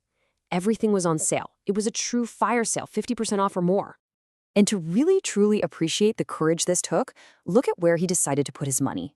He invested in a fund called the Matthews Korea Fund, and as you can see from this chart of its performance, it had been absolutely demolished. It was one of the worst performing funds in the entire United States that year, down almost 65%. I mean, most people see a chart that looks like this and they feel physically ill. A contrarian, they see a chart like this and they start to get interested. And you know, the headlines gave you zero reason to feel good. Just as Templeton was buying, South Korea had to go hat in hand to the International Monetary Fund for a massive bailout. And the IMF's conditions? They were brutal. They demanded that South Korea shut down failing companies, which meant mass layoffs. They forced the country to open up its protected markets to foreigners, and they required a huge hike in interest rates, which guaranteed a painful recession. In the short term, all of this news was just awful. It just poured gasoline on the fire of pessimism. But see, Templeton looked right past that short-term pain. He believed that the IMF's tough medicine, as brutal as it was, would actually forge a healthier, stronger economy in the long run. So what was the result? What was the payoff for all that courage and conviction? 267%. That was his total return on the investment in just 2 years. He bought when there was literally blood in the streets, and his reward was nothing short of historic. And here it is, the V-shaped recovery in all its glory. Just look at this chart. It shows the fund's incredible journey. It went from being one of the absolute worst performers you could find in 1997 to being the absolute best performer in the entire market in 1999. It's just a perfect picture of that buy low, sell high idea executed with unbelievable discipline. You know, this story is so much more than just a profitable trade. It's really a masterclass in a whole investment philosophy. So what are the big takeaways here? What can we learn from this investor's mindset? It really all boils down to a handful of core, timeless ideas. First, you have to actively search for that point of maximum pessimism. You got to learn to tune out the short-term chaos and focus on the long-term fundamentals. It means studying history so you can recognize those rhyming patterns when they appear. And of course, it demands the sheer guts to buy what everyone else is desperately trying to sell. And maybe the most important lesson of all, you have to be willing to look wrong, even look foolish, in the short term to be right in the long term. And this wasn't just some act he put on for the markets, you know? This was who he was, to his very core. Years after this, he made a fortune investing in another Korean company, Kia Motors. He actually went to a dealership to buy a Kia. He liked the car, he was impressed, but he walked out without one. And when his assistant asked him why, he just said, "Too expensive for me." He was a bargain hunter through and through. So, in the end, stories like this, they show us that these patterns of crisis and opportunity are just woven into the fabric of market history. They're the rhymes that Mark Twain was talking about. History gives us the map. The only question left is, when the next crisis, the next period of maximum pessimism inevitably arrives, will we have the courage to actually read that map? All right, let's set the scene. Picture this. It's March of 2000. We are at the absolute tippy top of the dot-com bubble. Tech stocks are the only thing anybody is talking about. It feels like a party that will never, ever end. But, you know, amidst all that craziness, one legendary investor was sounding a very, very different alarm. And that voice in the wilderness? None other than the legendary Sir John Templeton. Now, this is a guy who had seen it all. He'd seen manias in railroads, in radio, in autos, and he looked at what was happening with internet stocks and said, plain as day, this one is the biggest bubble I have ever seen. That's a huge statement, a really stark warning when everyone else was just blinded by greed. So just imagine for a second you're reading Equities magazine back then. You see this warning from an absolute titan of investing, and you're thinking, okay, tell me, what's the secret? What's the brilliant, complex strategy I need to use to protect myself from the crash that's coming? You're waiting for the secret sauce. And this is what he said. Buy bonds. That's it. Can you imagine the disappointment? For anyone out there looking for a hot stock tip or some kind of sophisticated short selling play, this must have felt like a total letdown. Bonds? Seriously? The sleepiest, most boring investment on the planet? It seemed almost ridiculous. But here's the thing, and this is the whole point. That boring, simple piece of advice was actually the key to one of the most incredible investment plays of the next 3 years. So that's the mystery we're going to unpack here. How on earth did this dull, supposedly sleepy asset become the tool for a legendary investment? To really get what Templeton was doing, first, we've got to understand the tool he was using. So let's do a quick, painless masterclass on how bonds actually work. I promise this is essential to seeing the full genius of his plan. Okay, so what is a bond? At its very core, a bond is just a loan. It's an IOU. You're lending your money to someone, usually a very stable government or a huge corporation, and in exchange, they promise to pay you back the full amount you loaned them on a specific date, and in the meantime, they pay you interest. It's really that simple. Now, this next part, this is the golden rule. If you only remember one thing, remember this. Bond prices and interest rates move in opposite directions. It's like a seesaw. When interest rates out there in the economy go down, the price of the bonds you already own goes up. And when rates go up, your bond prices fall. This single idea is the engine behind Templeton's entire strategy. So what actually makes up an interest rate? Well, you can think of it like a simple recipe. You start with a base ingredient, which is the rate on a super safe government bond. Then you add a little something to protect against inflation. And finally, you sprinkle in a little extra compensation for the risk that the person you're lending to might not pay you back. That's it. Now, Templeton didn't just use any old bond. No, his weapon of choice was a special kind called a zero-coupon bond. Here's how it works. Instead of getting paid interest every year, you buy the bond at a huge discount. For example, you might pay, say, $227 for a bond that will be worth $1,000 in 30 years. This structure makes their price incredibly sensitive to interest rate changes, which means you can get stock-like profits. And that, right there, is exactly what he was after. All right, now that we've got the basics down, let's get into the strategy itself, because this was so much more than just hiding from a stock market crash. Templeton's plan was actually a really elegant two-part move. It had a defensive part and a very, very powerful offensive part. The defense was just plain old common sense. Get out of the way of the speeding train. Sell those insanely overpriced tech stocks that were destined to get cut in half. Easy enough. But the offense? That was the truly brilliant part. He was going to buy government bonds that guaranteed him a 6.3% return. And at the same time, he was betting that their price would go through the roof when the bubble finally popped and the Federal Reserve had to react. And you don't have to take my word for it. Here's the game plan in his own words. He saw the whole thing playing out in his mind, step by step. Step 1, the bubble bursts. Step 2, the economy gets into trouble. Step 3, the Fed rides to the rescue by slashing interest rates. And step 4, our golden rule ticks in. Falling rates mean rising bond prices. It was a beautiful, logical chain of events. Now, this wasn't just some wild guess on his part. He was betting on a pattern that had already happened before. The market even had a nickname for it, the Greenspan put.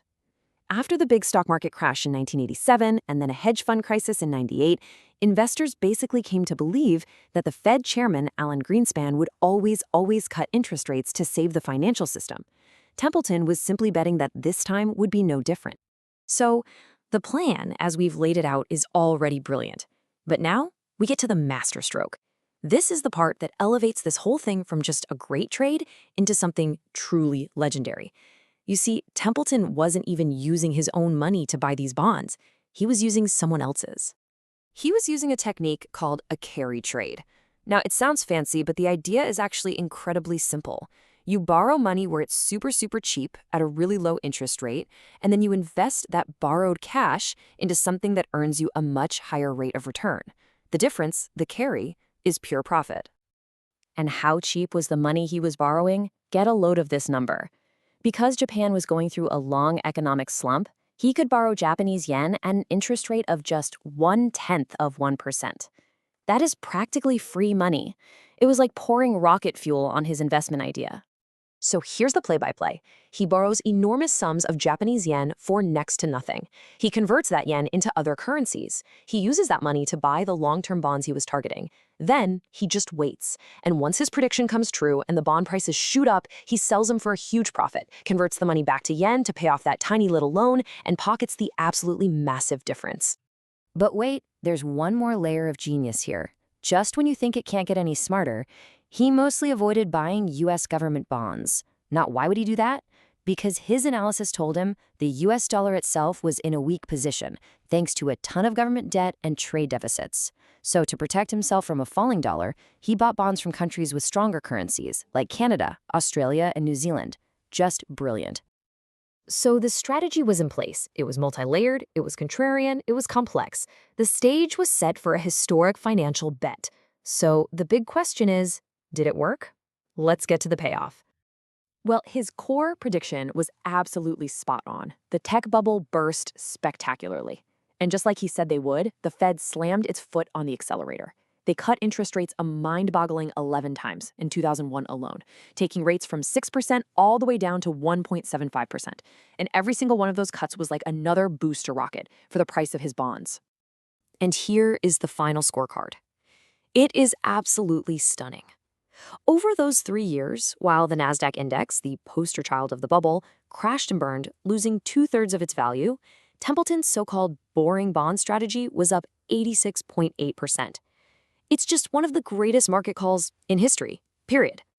And let's put that in perspective for a second. That 86.8% gain works out to an average return of 25.5% per year. Think about that for a second. He was making aggressive stock market-like returns on what was basically a risk-free government investment, all while the actual stock market was completely falling apart. Incredible. But a mind like that never stops working. As soon as he cashed in his chips from the dot-com bust, he was already scanning the horizon, looking for the next big opportunity, the next big danger. And by 2003, he'd found it. He saw the exact same kind of crazy bubble inflating, but this time it wasn't in tech stocks. It was in the U.S. housing market. He basically saw the 2008 crisis coming 5 years before anyone else. So what's the big takeaway from all this? Templeton's genius wasn't some kind of magic. It was about disciplined, common-sense bargain hunting on a massive scale. It was about having the courage to zig when everyone else was zagging, to buy what was safe and cheap when everyone else was chasing what was popular and dangerous. And that leaves us with one final provocative question to think about. In today's world, with everyone chasing the next hot new thing, what boring, overlooked, and unloved asset might just be the hidden bargain hiding in plain sight? You know, in the world of investing, there are smart calls, there are lucky calls, and then there are the calls that are just prophetic. Today, we're going to break down one of the greatest of all time, Sir John Templeton's absolutely audacious bet on China. This was a move he made when literally no one else saw what was on the horizon. All right, let's get into this masterclass on how to think differently. And it's so fitting that we kick this off with a quote from Confucius, right? Because this entire story, it's all about having the vision to look way, way down the road, past all the noise and the panic of today.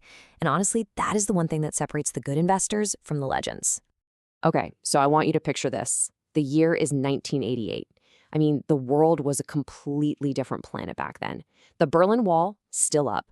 The internet, that was just something a few academics were playing with. And on the biggest financial TV show at the time, Wall Street Week, the host turns to this absolute icon, Sir John Templeton, and really puts him on the spot. And he asks him the question, the one everyone wants to know, what's the next great investment opportunity? Now, you got to remember, everybody watching, in the studio, at home, they're all expecting him to say Japan, which was the economic superstar of the 80s, or maybe Germany. But what he said next, it just floored everyone. He named a country that for most people was synonymous with poverty, chaos, and communism. He said, China. So you have to ask yourself, how in the world did he come up with that? I mean, it sounded completely insane at the time. But here's the thing, it wasn't a wild guess, not even close. It was the result of a very specific, disciplined playbook he'd been using his whole life. A playbook built around one really powerful and kind of counterintuitive idea. And this right here, this was his secret weapon. He called it the point of maximum pessimism. His whole philosophy was that you don't make real money when things are rosy and everyone's optimistic. No. The best time to buy is when things are an absolute disaster. When there's blood in the streets, as they say. When everyone else is running for the exits, that's when he would start looking for bargains. And look, he had the track record to prove it. This wasn't just a theory. He'd done this over and over. Back in the 60s, he poured money into Japan when it was still rubble from World War II, when the rest of the world just saw it as a place that made cheap plastic trinkets. He did the exact same thing with South Korea, a country so destroyed by war that its third largest export was, get this, wigs. I'm not kidding, wigs. He had this incredible ability to see the future recovery when all anyone else could see was the wreckage. So that brings us right back to China. See, by the 1980s, China hadn't been defeated in a major war like Japan or Korea. The difference was China had spent decades basically at war with itself. It had created its own point of maximum pessimism, and boy, was it deep. I mean, just look at this timeline. It's almost hard to comprehend. Starting in 1958, China just careened from one man-made disaster to the next. You have the Great Leap Forward, a total catastrophic failure of central planning that triggered one of the worst famines the world has ever seen. And then right on the heels of that came the Cultural Revolution, a solid decade of just pure chaos, political purges, and violence. And this number? 30 million. Let that just sink in. 30 million people. We're not talking about a stock market crash or a bad recession here. This was a human catastrophe on a scale that's, well, it's almost impossible to wrap your head around. If there was never a definition of rock bottom, this was it. And the devastation didn't end there. The Cultural Revolution literally hit the pause button on the entire country for 10 years. The economy just stopped. Schools and universities closed. An entire generation lost their education. Think about that. And then you have the Red Guards destroying ancient temples, books, art, centuries of culture just gone. This was the landscape of absolute despair that Templeton was staring at. But, just like Templeton's philosophy predicts, it's at the point of maximum pessimism that things finally have a chance to get better. And that crucial turning point came with the return of one man, Deng Xiaoping, who was about to steer China onto a completely, radically new course. This one quote says it all, doesn't it? To get rich is glorious. I mean, what a total 180 from Mao's strict communist ideology. Deng basically looked at 1 billion people and gave them permission to be ambitious again, to build things, to create wealth. It was like striking a match in a room full of gasoline. And this wasn't just some vague idea. He had a concrete plan. He copied the exact playbook that had worked so well for Japan and Korea. The first step? Get your people to save money, a lot of it. As you can see, China's national savings rate shot up, putting them right in line with their neighbors. This created this enormous pool of cash right there at home, ready to fund their own industrial revolution. And boy, did they put that money to work. This chart tells the whole story. You see, China used that capital to build this monster export machine. In '92, they were mainly exporting simple stuff, clothes, textiles. But fast forward just a little over a decade to 2005, and look at that shift. Textiles are way down, and suddenly it's all about high-value machinery. They were climbing that economic ladder, and they were doing it fast. The results were just mind-blowing. For a quarter of a century, from 1980 to 2005, China's economy grew at an average clip of almost 10% a year. That kind of sustained growth is almost unheard of in human history. The sleeping dragon Templeton talked about wasn't just waking up, it was breathing fire. So, okay, the big picture story is incredible. We get that. But Sir John Templeton wasn't an economist who just wrote papers. He was an investor. He had to figure out a way to actually buy a piece of this transformation. How do you actually go about buying a dragon? So by 2004, the story was getting out, but Templeton believed most investors were still way too focused on the risks. He saw incredible value where others saw uncertainty. He zeroed in on 2 companies that he thought were just screaming bargains, and they were his ticket to ride China's growth engine. And his logic for picking these 2 was just brilliant. With China Life Insurance, he wasn't just buying an insurer. No, he saw it as a smart, backdoor way to bet on the Chinese currency itself, the renminbi, which he believed was bound to get stronger. And then with China Mobile, it was just pure, simple math. Here was this incredible growth company that was trading at a valuation that was just ridiculously cheap compared to its competitors.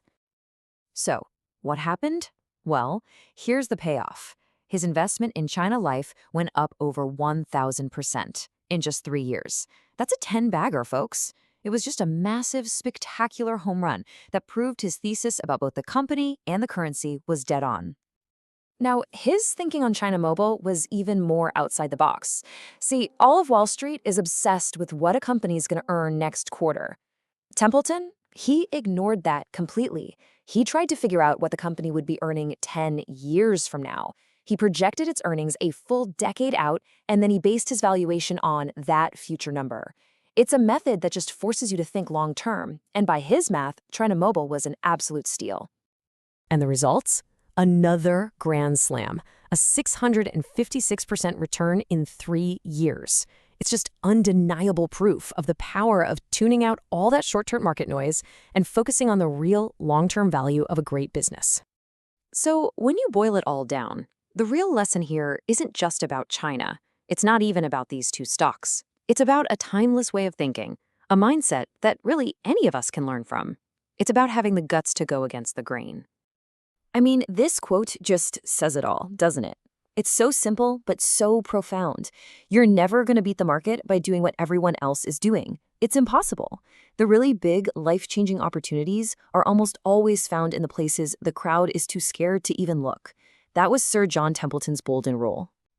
And that, of course, leaves us with a really interesting question to chew on today. If you look around the world right now at different countries, different industries, different technologies, where is the pessimism just off the charts? Where is the despair deepest? Because if Sir John Templeton's playbook is anything to go by, that might just be where the next great opportunity is hiding in plain sight. You know, what if this secret to building real wealth was to do the exact opposite of what everybody else is doing? What if the best path wasn't following the herd, but calmly walking in the other direction? Well, that is the core idea behind the investing genius of Sir John Templeton. This guy wasn't just a stock picker. He was a market philosopher who made an absolute fortune by being brave when everyone else was terrified. So today, we're going to crack open his timeless playbook. And it really all boils down to this one quote.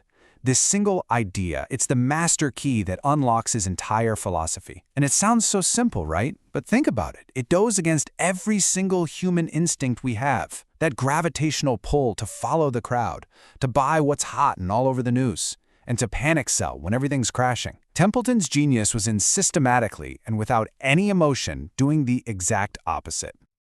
Okay, so how did he actually pull this off? Well, we've broken his strategy down into these 5 core principles. Think of this as the essential framework for his whole approach, a mental model you can use to start seeing the markets through his eyes. All right, let's kick things off with the hero of our story, the bargain hunter. Now, this isn't about being a penny pincher or just grabbing stocks with a low price tag. No, this is about a complete paradigm shift in how you see the stock market itself. It's about seeing what other people just don't. You know, Templeton famously said the market is like a manic-depressive business partner. In the short term, it's just a voting machine, totally driven by the emotions of the day, fear and greed. But in the long run, it's a weighing machine, driven by cold, hard facts. The market is constantly confusing a company's temporary price with its actual long-term value. And the bargain hunter's entire job, their whole mission, is to profit from that confusion. This chart just lays it all out, plain as day. The speculator, that's the crowd, right? They're chasing trends, they're chasing famous name stocks, and they are absolutely terrified of market dips. They live and die by the daily headlines. The bargain hunter, meanwhile, is quietly in the background, doing their homework on neglected, unpopular, even hated companies. And here's the wild part. They see volatility not as a risk, but as a thing that creates the opportunity. It's the chance to buy great businesses on sale. And now for his most famous principle. And you can see how it just builds right on top of that bargain hunter idea. If the bargain hunter is the hero, then the point of maximum pessimism, well, that's their playground. This is where the real money is made. Not on the calm, sunny days, but right in the heart of the storm. You know, the logic here is so simple, it's beautiful, but man, is it hard to actually do. In a total market meltdown, when the headlines are screaming sell, sell, sell, just think about it for a second. Everyone who is going to panic and sell, well, they've already sold. The selling is exhausted, and at that exact moment, when there are basically no sellers left, the stock has almost nowhere to go but up. That is the point of maximum financial opportunity, and it's disguised as the point of maximum fear. And here is a perfect real-world example of this principle. Back in the late 90s, everyone was raving about the Asian miracles. That was the point of maximum optimism. Then, the crisis hit. Currencies collapsed, foreign money fled, and pure panic took over. By 1998, South Korea was in a full-blown crisis. The headlines were terrifying. And that right there was the point of maximum pessimism. And that's exactly when Templeton started shopping. But here's the catch. You can't always find that kind of five-alarm fire sale in your own backyard. Templeton was a true pioneer of global investing because he got this. To be a true bargain hunter, you can't just look at Wall Street. The entire world has to be your personal, global bargain bin. And the results of this global approach, they were just breathtaking. His flagship fund didn't just beat the market, it completely crushed the global average for decades. This wasn't some lucky streak. This was the direct result of his strategy. Go where others were too afraid, too biased, or frankly, just too lazy to look. So the key thing to get here is that by looking all over the world, Templeton could always find a fire sale somewhere. After World War II, Japan looked like a total mess to most American investors. Templeton went in and found world-class companies like Hitachi trading for pennies on the dollar. During that 1998 crisis, he was scooping up blue-chip South Korean companies for next to nothing. He wasn't buying countries, he was buying pessimism. Okay, so knowing when to buy is only half the battle, right? Knowing when not to buy and when to get out is just as crucial. Templeton had this incredible sixth sense for smelling a bubble from a mile away, and he was a master at quietly heading for the exit while everyone else was still spiking the punch at the party. He knew that technology is always changing, but human nature, that's the one constant in the market. Over a century ago, investors went crazy over the new economy of wireless telegraphy. And yeah, it was a revolutionary technology, but the hype was light years ahead of reality. People poured money into these speculative companies with no profits and no real prospects, and almost all of them just went up in smoke. Sound familiar? Templeton saw the exact same speculative mania during the dot-com bubble. Investors were snapping up story stocks, companies with a cool idea but zero earnings, convinced that the old rules didn't apply and that this time it's different. He called this the greater fool theory. You buy an overpriced thing, hoping an even bigger fool will buy it from you for more. It's a game of musical chairs that always ends in a crash. His rules for surviving these things are absolutely timeless because they're rooted in discipline, not delusion. Beware of IPOs. They're often priced for perfection at the peak of the hype. Ignore the sexy story stocks and focus on the boring old numbers. Do your own homework and never, ever fall for the four most expensive words in investing. This time it's different. And that brings us to the final piece of the puzzle. The secret ingredient that makes this whole philosophy work. It's the bargain hunter's superpower. And it is probably the rarest virtue on Wall Street: patience. Seriously, without it, none of the other principles are worth a dime. Look, this isn't a get-rich-quick scheme. It's a get-rich-slow and steady strategy. It's a methodical process, almost like farming. You plant your seeds by buying when everyone else is predicting a famine, and then you just have to wait patiently, sometimes for years, for the harvest. And notice that last step. He didn't just sell when a stock got popular. He only sold when he found an even better, even cheaper bargain to replace it with. For him, the hunt was never over. In our hyper-caffeinated world of 24/7 financial news and high-frequency trading, the average stock is held for just a few months. A few months! Templeton believed you needed a minimum of 5 years for a true bargain to be recognized by the market. In today's world, that kind of long-term perspective is more contrarian and probably more powerful than it's ever been. It might just be the bargain hunter's ultimate advantage. So, let's just tie this all together. The Templeton Way is more than just a strategy. It's a complete, psychologically fortified framework for investing. It's about making that fundamental mindset shift from being a gambler to being a business owner. It's about having the courage to buy when there's blood in the streets, the wisdom to search the entire globe for value, the discipline to sidestep the latest fad, and the patience to let it all play out. And that brings us to the final and most important question. Because look, understanding these principles is one thing. Having the guts to actually apply them is another thing entirely.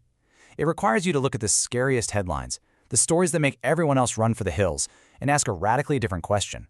Not what's the risk here, but where in the world is the pessimism so thick, so extreme, that has created a once-in-a-generation opportunity?